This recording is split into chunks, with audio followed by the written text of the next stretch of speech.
एक गरीब किसान को मिला सोने का जादुई बर्तन। भाग 1। गरीबी, संघर्ष और वो रहस्यमयी जंगल।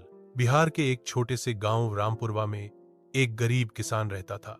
उसका नाम था भोला प्रसाद। भोला की जिंदगी कठिनाइयों से भरी हुई थी। उसके पास कुछ एकड़ बंजर जमीन थी जो बरसात के मौसम में थोड़ी बहुत फसल देती थी, बाकी साल खाली रहती। उसके पास कोई बैल नहीं थे और खेती के औजार भी टूटे फूटे थे। उसकी पत्नी सीता और 2 छोटे बच्चे राजू और गुड़िया दिन रात मेहनत करके पेट भरते थे। भोला को हमेशा यह लगता था कि भगवान ने उसके साथ नाइंसाफी की है।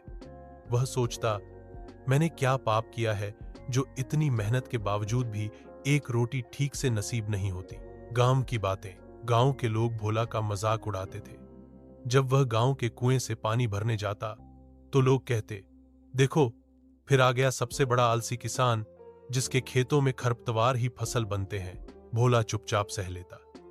उसकी आत्मा टूटती नहीं थी, क्योंकि उसके पास था सपना कि एक दिन वो भी अपने बच्चों को अच्छे स्कूल में भेजेगा, एक पक्का घर बनाएगा और गांव में इज्जत से जिएगा। सीता हमेशा भोला को हौसला देती, एक दिन भगवान जरूर हमारी सुनेंगे। जंगल की ओर। एक दिन गर्मी के महीने में फसलें पूरी तरह बर्बाद हो गईं। घर में खाने को एक मुट्ठी चावल भी नहीं था। भूख से तड़पते बच्चे देख भोला की आंखों में आंसू आ गए। वह अकेले जंगल की ओर निकल पड़ा। उसे नहीं पता था कि वह कहां जा रहा है। सिर्फ इतना जानता था, कुछ करना है, कुछ बदलना है।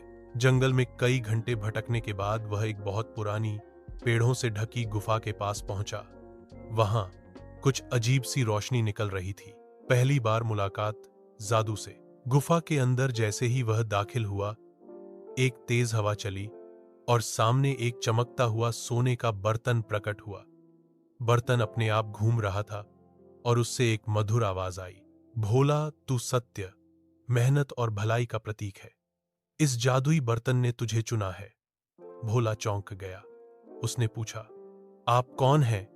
बर्तन से आवाज आई, मैं वह हूं जो सच्चे मेहनती लोगों की मदद करता हूं।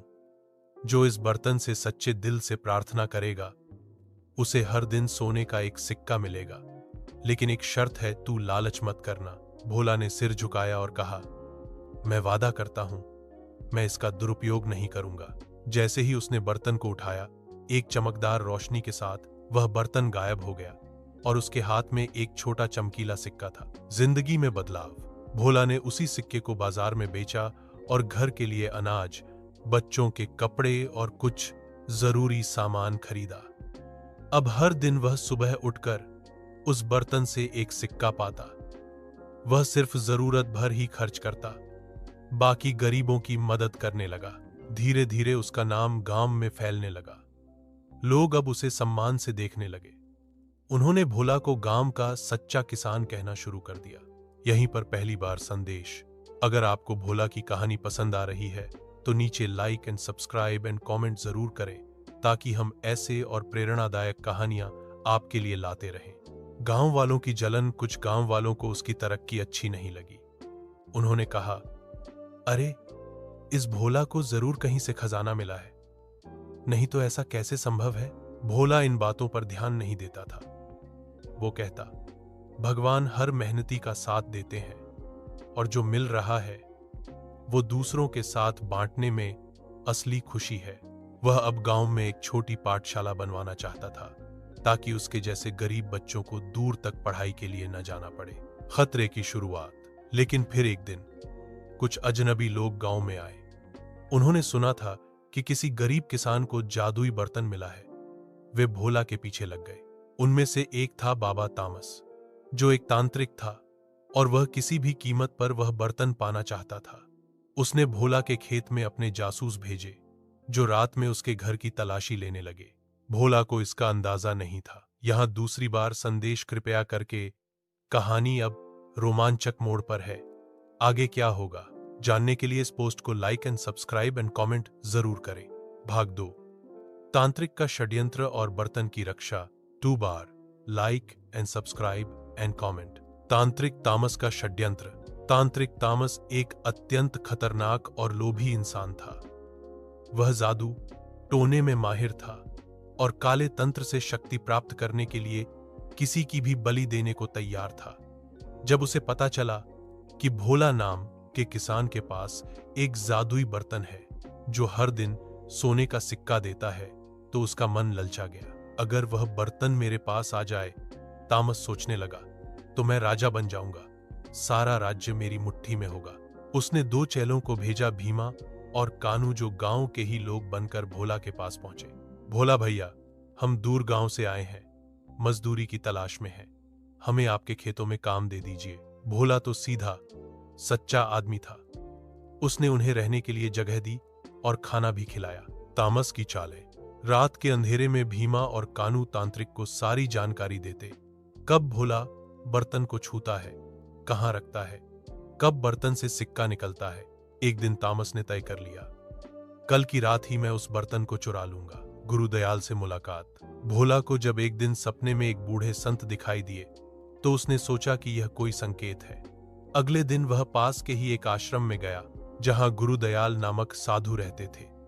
जब उन्होंने भोला की बात सुनी, तो बोले, बेटा भोला, ये बर्तन केवल भलाई करने वालों का साथ देता है, लेकिन अगर इसे किसी लालची ने छूने की कोशिश की, तो उसकी तबाही निश्चित है।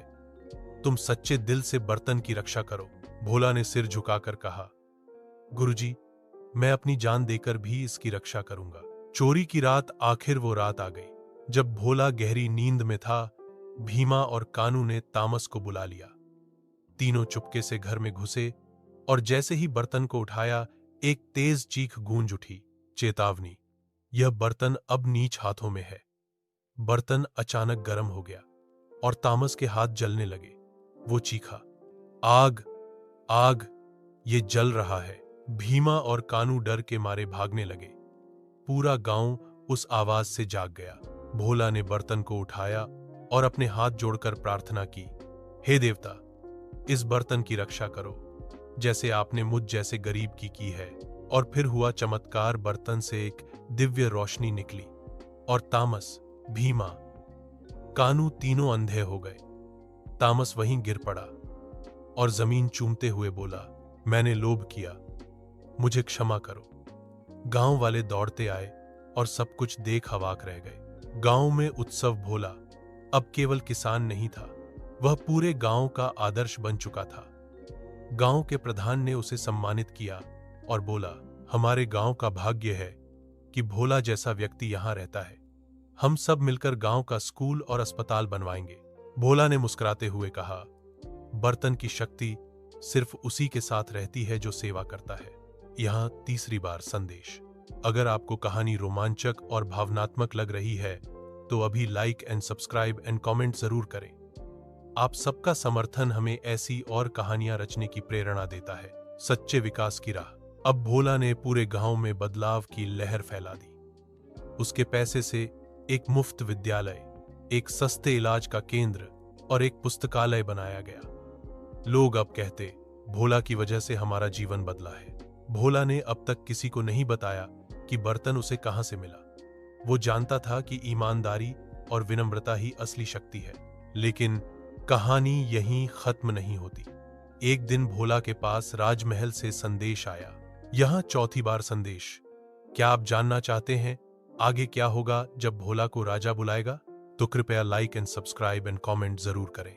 भाग 3, राजा की परीक्षा और भोला का बलिदान। Like and subscribe and comment.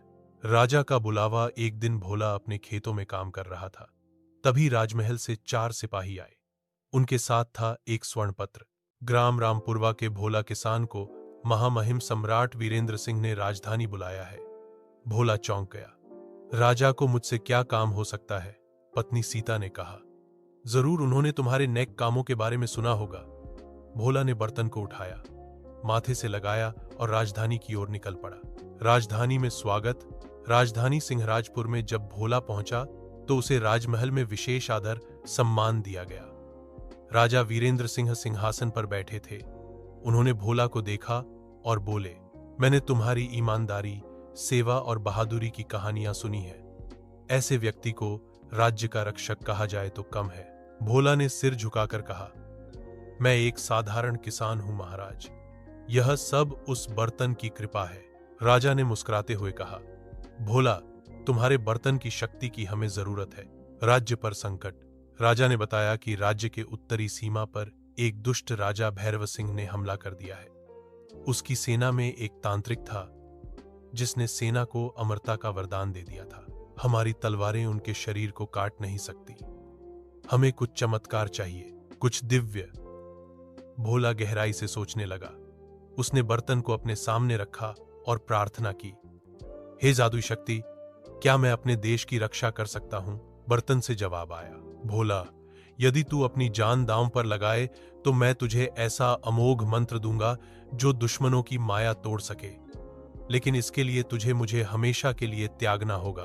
भोला ने बिना एक पल गंवाए कहा, मैं तैयार हूं। युद्ध का दिन। अगले दिन भोला ने राजा की सेना के साथ कंधे से कंधा मिलाकर युद्ध भूमि में प्रवेश किया। उसके हाथ में कोई तलवार नहीं थी, बस वो सोने का जादुई बर्तन। जैसे ही भैरव सिंह की सेना आगे बढ़ी, भोला ने मंत्र पढ़ा, सत्यं कर्मम धर्मम विजय भवतु। बर्तन से एक भीषण प्रकाश निकला। अंधकार में डूबा हुआ पूरा युद्ध क्षेत्र रोशन हो उठा।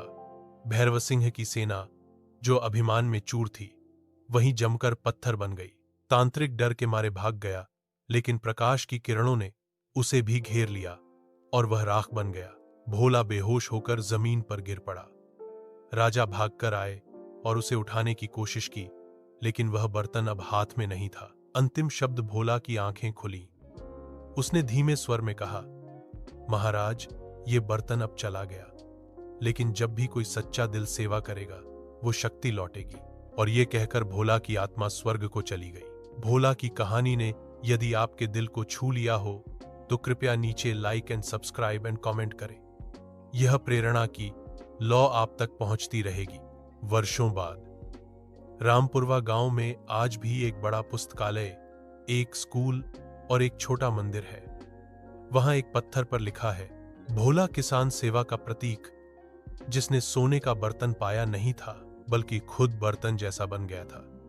गांव वाले आज भी बच्चों को ये कहानी सुनाते हैं, और जब भी कोई बच्चा कुछ अच्छा करता है तो कहते हैं, शाबाश, तुम तो भोला किसान जैसे बन रहे हो।